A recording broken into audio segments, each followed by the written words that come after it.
Nos están diciendo por todos los medios que debemos remitirnos a las fuentes fiables y evitar los bulos y la desinformación. Y es que algunos no hacéis caso. Hoy vamos a comprobar qué dice la OMS acerca del uso de las mascarillas, barbijos, tapabocas. Recomiendo que lo veáis hasta el final porque podéis aprender algunas cosas verdaderamente sorprendentes.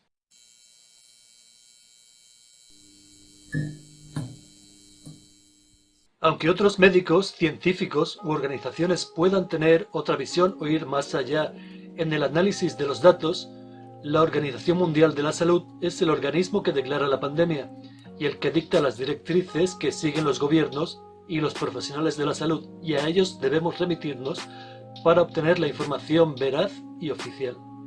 Me consta que a estas alturas de 2021 la mayor parte de la gente no ha hecho estas comprobaciones mínimas que se deberían haber hecho desde el primer momento, por parte de todos, y especialmente por todos aquellos que quieren ser buenos ciudadanos y se declaran seguidores de la ciencia. En la era de la información, ¿por qué alguien no haría algo tan sencillo como esto? Tan sencillo como escribir OMS mascarillas en el buscador. No hay que ir muy lejos, es el primer resultado. Y aquí tenemos consejos para la población sobre el nuevo coronavirus. ¿Cuándo y cómo usar mascarilla? En su actualización del 1 de diciembre de 2020. Las mascarillas deben utilizarse como parte de una estrategia integral de medidas. El uso de una mascarilla por sí sola no basta para proporcionar una protección adecuada contra la COVID-19. Y en negrita, todas las medidas son necesarias. Y una frase bien bonita. Convierta el uso de mascarilla en una parte normal de su interacción con otras personas. Si bajamos un poco, encontraremos vídeos sobre cómo colocarse la mascarilla, cuándo usar mascarilla en interiores, utilice sistemáticamente gel hidroalcohólico y otras infografías. Pero lo que nos interesa es bajar hasta el final de la página, donde encontraremos el documento Guía Técnica. Recomendaciones sobre el uso de mascarilla en el contexto de la COVID-19. Orientaciones provisionales. 5 de junio de 2020. Y como vemos aquí en la esquina inferior derecha de la pantalla, estas recomendaciones provisionales siguen vigentes el día 19 de abril del 2021, cuando grabé estas imágenes, y siguen vigentes hoy cuando publico este vídeo. Entramos en el enlace y comprobamos que efectivamente es el mismo documento del 5 de junio, que consta de 18 páginas, y que os recomiendo que leáis vosotros mismos, pues os va a resultar bien interesante. Yo ahora os voy a presentar algunos extractos que en mi opinión no tienen desperdicio. Atentos. Comenzamos por la página 3 como un aperitivo para familiarizarnos con algunos términos del lenguaje médico y científico que se utiliza en un documento como este. En este caso se está hablando de la conveniencia de usar uno u otro tipo de mascarillas en un entorno sanitario. Y leemos.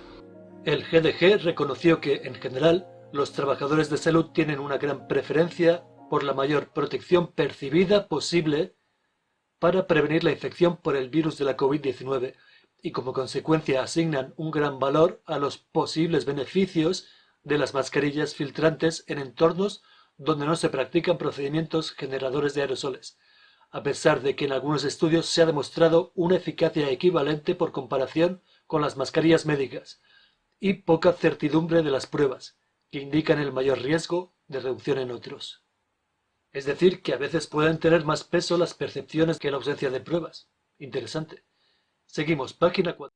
En las zonas de transmisión comunitaria o brotes epidémicos de gran magnitud de la COVID-19 se ha adoptado el uso general, también llamado uso universal, de mascarilla por muchos hospitales con miras a disminuir la posibilidad de transmisión asintomática, presintomática y sintomática por los trabajadores de salud y por cualquiera que entre en el establecimiento de la COVID-19, al personal y otros pacientes.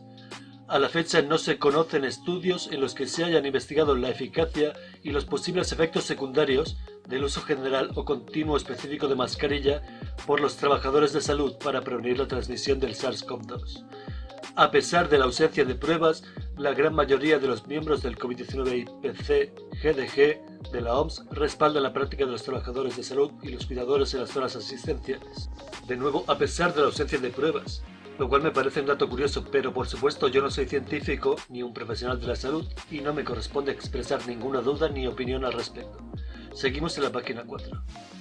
Esta práctica nace de las preferencias y los valores firmes que se otorgan a la prevención de posibles infecciones por el COVID-19 en los trabajadores de salud y en otros pacientes no aquejados de esto. Dichas preferencias y valores pueden pesar más que la posibilidad de incomodidad y otras consecuencias negativas del uso sostenido de una mascarilla y la ausencia de pruebas de su utilidad por el momento. Cuando los trabajadores de salud usen mascarillas médicas durante todo el turno, habrán de procurar cambiarse la mascarilla médica cuando se humedezca, se ensucie o se deteriore. No tocar la mascarilla para ajustarla o desplazarla del rostro por ningún motivo. Si esto llegara a ocurrir, hay que quitarse la mascarilla con cuidado, ponerse otra nueva y asearse las manos. Esto es interesante, pues viendo el uso que hace la población en general de las mascarillas, podríamos inferir que quizá no se les ha informado lo suficiente acerca de la inconveniencia de tocar la mascarilla, etc. El personal que no trabaja en zonas asistenciales, por ejemplo, el personal administrativo, no necesita usar mascarilla médica durante sus actividades ordinarias. Entonces, ¿la OMS no ve necesario que todo el personal dentro de un hospital utilice mascarillas? Curioso. Página 5. Posibles peligros y riesgos. Contaminación por el propio usuario. Lesiones cutáneas. Falsa sensación de seguridad. Riesgo de transmisión por gotículas y de salpicaduras a los ojos. Inconvenientes o dificultades para usar mascarilla en determinados grupos de población vulnerables. Dificultad para llevar la mascarilla en ambientes cálidos y húmedos. Creo que este último punto lo subrayé el pasado mes de agosto en España. Página 7. El uso de mascarillas higiénicas, también denominadas mascarillas de tela, no se considera una opción de las mascarillas médicas para proteger a los trabajadores de salud. El uso de mascarillas higiénicas, también llamadas mascarillas de tela, es el que más adelante recomiendan para la población en general. Seguimos en la página 7 y en el contexto de hospitales o instalaciones sanitarias. Cuando se desempeñan actividades de tamizaje, por ejemplo entrevistas, no se necesita mascarilla si es posible guardar una distancia mínima de 1 metro. Interesante conocer el dato de 1 metro de distancia, según recomienda la Organización Mundial de la Salud, pues hemos visto bailes de cifras al gusto a este respecto. Como dije al principio, no caigáis en bulos, acudid a las fuentes. Aún en página 7, otro dato precioso, oficial y científico de la fuente más respetable en la materia. A día de hoy no hay pruebas directas provenientes de estudios sobre la COVID-19 y en personas sanas de la comunidad acerca de la eficacia del uso generalizado de mascarilla por personas sanas de la comunidad para prevenir la infección por virus respiratorios, en particular el causante de la COVID-19. Página 8. En muchos países se ha recomendado que el público general use mascarillas de tela o se cubra la cara. Hasta el momento, el uso generalizado de mascarillas por las personas sanas en la comunidad no se apoya en datos de investigación de buena calidad o directos, y por ello conviene sopesar los posibles riesgos y beneficios. Página 9. Las situaciones o entornos donde la OMS recomienda alentar al público general a usar mascarilla son aquellas en general donde no se pueda lograr el distanciamiento físico. La finalidad de uso de la mascarilla sería para un posible beneficio, y el tipo de mascarilla sería la mascarilla higiénica o de tela, que anteriormente vimos que no se recomendaba para el personal médico. Posibles beneficios. Posible disminución del riesgo. Posible reducción del estigma de las personas que usan mascarillas. Hacer que las personas sientan que pueden contribuir a atajar el virus. Recordar a las personas que deben seguir otras medidas, pero puede producir el efecto contrario. Posibles beneficios sociales y económicos. Básicamente dice que puedes ganar unas perras cosiendo mascarillas. Las mascarillas asimismo pueden ser una forma de expresión cultural que estimule la aceptación pública de medidas de protección en general.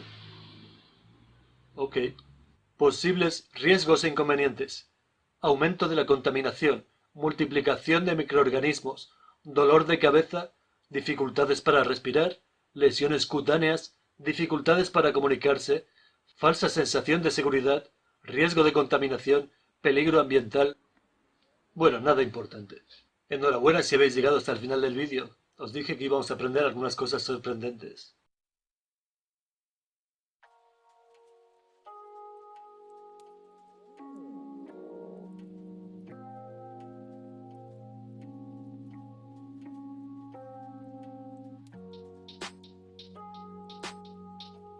Nos vemos en la próxima y recordad, haced caso a las autoridades.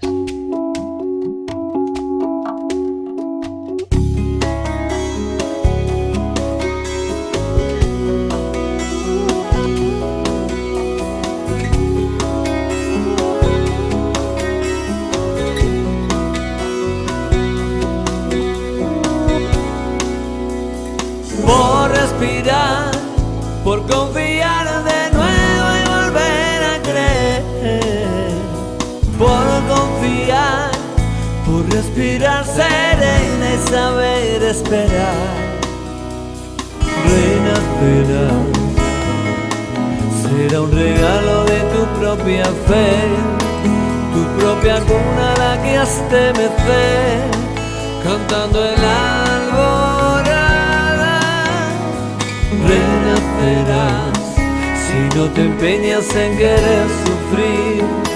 Precioso tiempo tu vida de ser, preciosa perla.